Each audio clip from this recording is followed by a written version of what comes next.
Plus, I have some personal issues I'd kind of like to get fixed.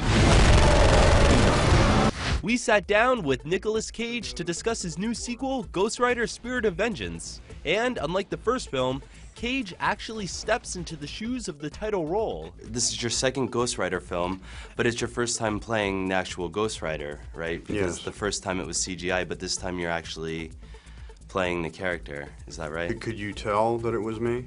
Yeah. Because a lot of thought went into the body language. I wanted Ghost Rider to be something entirely outside of your reference point, like a bad dream, something you couldn't really understand. So I would think about ways to move that might be just a bit enigmatic and work it out with the directors.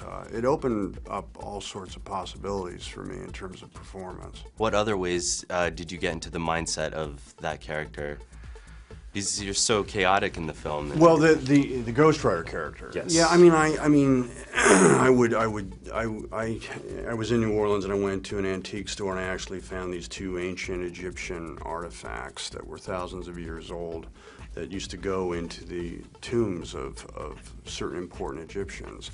And I would sew them into my leather jacket, or I would gather bits of tourmaline or onyx, and these were all like power objects to hopefully augment my imagination in some way. I mean, who knows if it really works, but the point is if you believe, anything you believe can give you some sort of strength.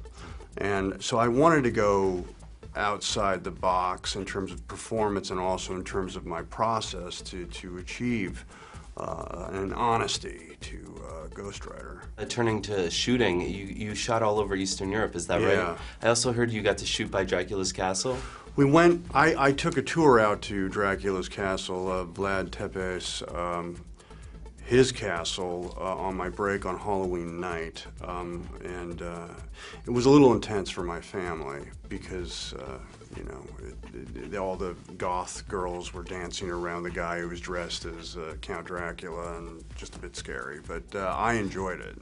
Oh wow, yeah, it sounds like an interesting experience. Yeah, Definitely. And I was dressed as Ghost Rider with the black leather jacket and the black leather pants, and they would grab me and throw me in the circle and dance with me at Dracula's castle. So that was just all good for the character.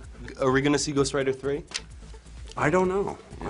I mean, we'll see what happens, but I mean, I think the only way to really do it is if you completely reinvent it again and maybe have him go into hell like a Dante's Inferno. That would be a wild movie. Ghost Rider: Spirit of Vengeance opens in theaters this weekend. Ken Lombardi, CBSNews.com, New York. It was great talking to you. All right, good to speak with you. Thank you. Yeah.